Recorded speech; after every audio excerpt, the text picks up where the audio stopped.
बुट डाली तरकारी एमिति रे खाइबा पई भारी स्वादिया लगे। जेतेबेले नड़िया टिके देई बनेबा सेई तरकारी टेस्ट आपण माने न खाइला पर्यंत विश्वास करि परिबे नाही। आज आमे बिना प्याज रसुण रे बनेबा किंतु गोटे खास मसला देकी बनेबा। एई तरकारी रो स्वाद आपण माने केबे भी भूली परिबे नाही। वीडियो को शेष पर्यंत देखंतु। रेसिपी पसंद आसले प्लीज वीडियो को लाइक करंतु, निश्चय गोटे शेयर करंतु। चैनल ले नुआ थिले तळे थिबा ब्लैक कलर सब्सक्राइब बटन रे प्रेस करी चैनल को सब्सक्राइब करंतु। नुआ नुआ वीडियो रो नोटिफिकेशन पाइबा पई बेल आइकन रो ऑल ऑप्शन रे प्रेस करंतु। फेसबुक पेज को भी फॉलो करंतु। जय जगन्नाथ। मो सस्मिता आपण समस्त को स्वागत करुच्ची सस्मिता स्टार किचन को। आज तरकारी पई हमको बुट डाली दरकार। मेजरिंग कप रे माप करी मु गोटे कप बुट डाली नीची 200 ग्राम रो बुट डाली। डाली को प्रथमे 2-3 थर पानी रे धोई आमे 3 रु 4 घंटा पानी रे बतुरई दबा। एडी देखंतु 4 घंटा मु डाली को बतुरई नेथिली। डाली भलो भाव रे बतुरी जाईची। डाली भलो भाव रे बतुरिले तरकारी भलो हेबो। गोटे कप बुट डाली पई आधा कप रो नडिया दरकार। आपण माने जेतिकी डाली नेबे तार आधा नडिया नेबे। मु एठी कोरा नडिया नेची, आपण माने चाहिले खंड नडिया भी नै परिबे।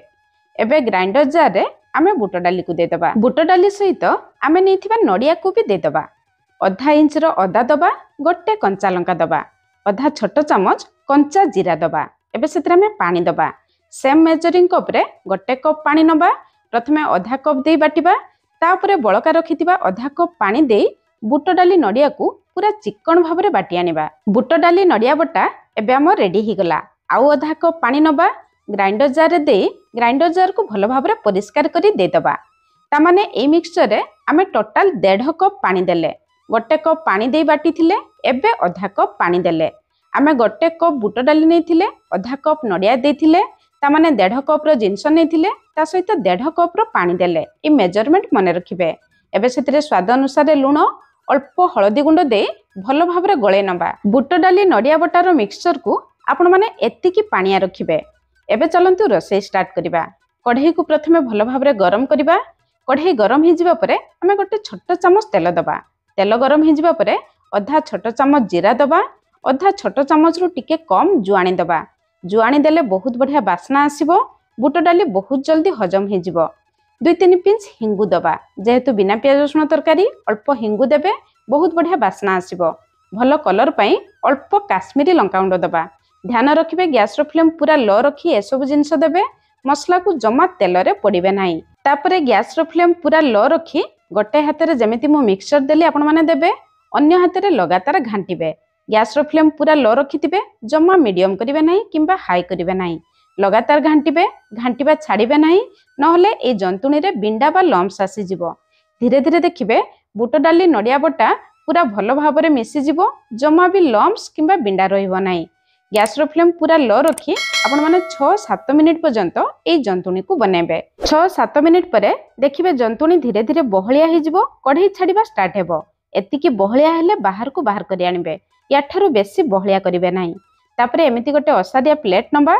सेतिरे अल्प तेल देई आमे प्लेट को भलो भाव रे ग्रीस करनबा। जंतुणी गरम थिबा अवस्था रे संगे संग प्लेट रे देबे। जंतुणी को बेसी ठंडा करिवे नाही, नहले प्लेट रे भलो भाव रे सेट हेबो नाही। स्पाचुला रे हल्का हल्का प्रेस करी आपण माने जंतुणी को सेट करिवे। जदि स्पाचुला रे जंतुणी लागिबो, अल्प तेल लगेई चारिपट को स्मूथ करनेबे। एबे जंतुणी को आमे पूरा ठंडा हेबा पई छाड़िबा। जंतुणी ठंडा हला भितरे तरकारी पई चलंतु गोटे मसला बनेबा। गोटे छोट गिना रे आमे गोटे छोट चामच कंचा गोटा धनिया दबा, आधा छोट चामच कंचा जीरा दबा, आधा छोट चामच पान मधुरी दबा। पान मधुरी जमा भी स्किप करिवे नाही। बिना प्याज रसुण तरकारी रे पान मधुरी देले मंदिर तरकारी परी बास्ना टेस्ट आसी थाए। एबे सेतरे किछि गरम मसला दबा। 8-10 टी गोलमरिच, गोटे बड़ अलैच, 2 टी गुजराती, 3 टी लवंग।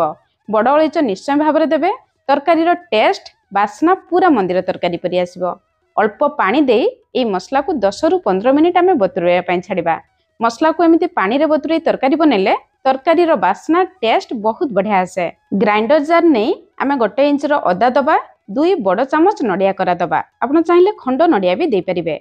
जेहेतु आजिर तरकारी आमे नडिया रे बनाउछु, मसला रे अल्प नडिया देले ए तरकारी रो टेस्ट बहुत बढ़िया आसीबो। आपण माने निश्चय थरे ट्राई करिवे। अल्प धनिया पत्र दे दबा, तापरे बतुरई रखिथिबा मसला को दे दबा। एबे ए मसला को आमे चिकन भाव रे बाटी आनिबा। एई मसला रे अदा गोलमरीच पानमधुरी बड़ अलैच सब दि जाइए। ए सब जिनस साधारणतः मंदिर तरकारी रे दिया जाय थाए। सेतिपई आजिर ए तरकारी बास्ना टेस्ट पूरा मंदिर तरकारी परि आसिबो। एबे रेडी हे गला स्पेशल मसला। मसला पई दुईटी बड़ साइज रो टमाटो को आमे चिकन भाबरे बाटी आनिबा। आजिर तरकारी रे मु गोटे मीडियम साइज रो आलू देइछि। आलू दबा टोटाली ऑप्शनल अछि, आपण चाहिले बिना आलू रे भी बनै परिबे। एबे चलंतु रोसे स्टार्ट करिबा। कढ़ई को भल भाबरे गरम करी गोटे छोट चामच रु भी कम तेल दबा। तेल गरम हो जिबा परे प्रथमे आमे आलू को दबा। आलू को देखि स्वाद अनुसार अल्प लूण दबा, 2 पिंच हळदी गुंड दबा। अल्प हळदी गुंड देई आलू भाजिले आलू भजारे बहुत बढ़िया कलर आसे। आलू को भाजिबा पई टिके समय लागिबो, सेति पई आपण माने 2 मिनिट लेखाय कवर करी आलू को भाजी नेबे, जहा द्वारा आलू सिझी भी जिवो भाजी भी जिवो। एबे आमे 2 मिनिट लेखाय लो फ्लेम रे 2 थर कवर करिबा। ता माने 4 मिनिट आमे लो फ्लेम रे कवर करले। 4 मिनिट परे इटी देखंतु आलू हल्का लाल कलर हे आसलानी। आलू एमिति लाल कलर हे गले तरकारी रे देखिबा पई भल लागिबो, खाइबा पई मध्ये भल लागिबो। आलू भाजी रेडी हे गला, बाहर को बाहर करी आनिबा। सेई कढ़ई रे आउ 2 चामच तेल दबा। एई स्टेज रे आपण माने जम्मा भी बेसी तेल देबे नाही, कारण आमे नडिया देई मसला बाटिचू, नडिया रु भी तेल बाहरिबो। सेति पई जम्मा बेसी तेल देबे नाही। तेल गरम हे जिबा परे आधा चामच कंचा जीरा, 2टी तेजपत्र, छोट खंडे दालचीनी दबा। बाकी गरम मसला आमे मसला रे बाटी नेचू। जीरा तेजपत्र तेल रे फुटी जिबा परे आमे बनै रखितिबा स्पेशल मसला को दे दबा। मसला देबा समय रे ध्यान रो सहित देबे, नहले तेल हाथ रे लागि जाई पारे। मसला को टिके आमे गळे नबा।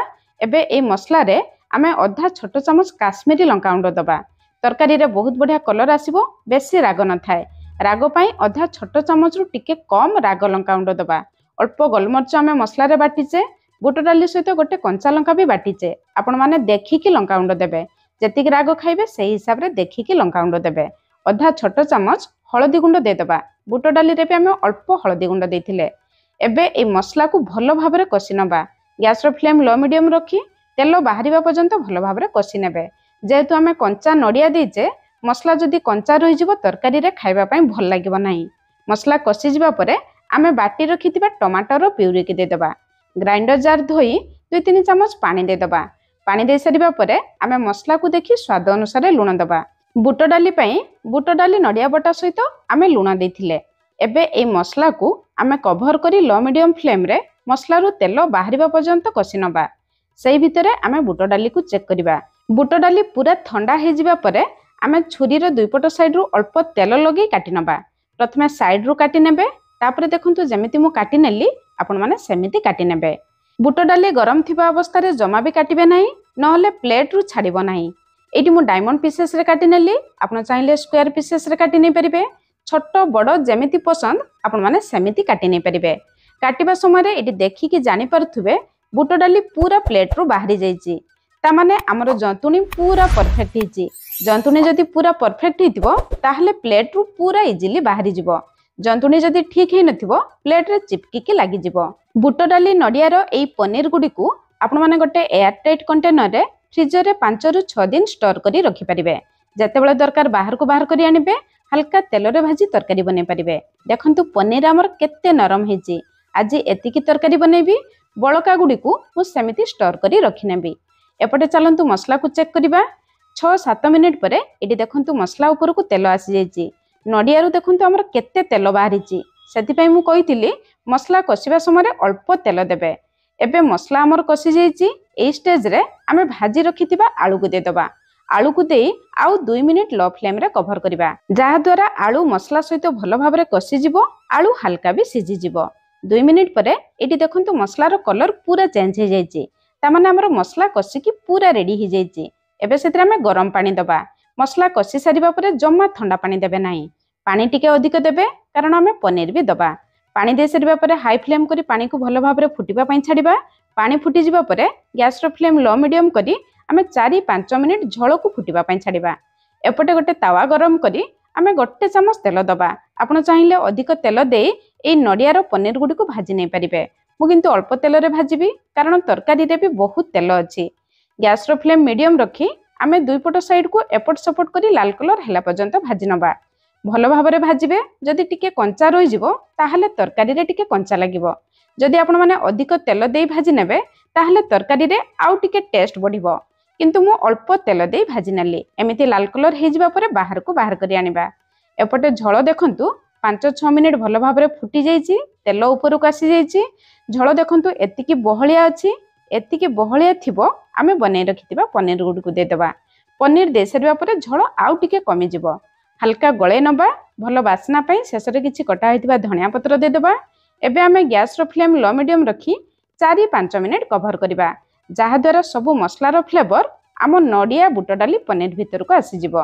5 मिनिट परे एटी आम तरकारी रो फाइनल लुक देखंतु। तरकारी केते डेलिशियस देखा जाउची। पनीर सब गोटा गोटा अछि, जम्मा झोल रे घांटी नाही। झोल एतिकी बहलिया रखिबे, तरकारी ठंडा हला परे झोल आउ टिके कमी जिवो। नडिया रु बाहरी थिबा एई एक्स्ट्रा तेल गुडी को जदि आपण माने चाहिबे बाहर को बाहर कर देबे, जदि पसंद रखिबे। मु किंतु सजेस्ट करिबी अजथारे काहेकि एते तेल खाइबे, तेल बाहर को बाहर कर देबे। बुट डाली नडिया रे तयारी एई तरकारी प्रकृति रे बहुत स्वादिया हितिला। आपण माने जे कोनोसी पूजा व्रत रे भी बनै परिबे। निश्चय थरे बनांतु, केमिति लागला निश्चय कमेंट्स करी जणाइबे। आज पई रहिली, पुनी देखा होबा नुआ रेसिपी रे। धन्यवाद।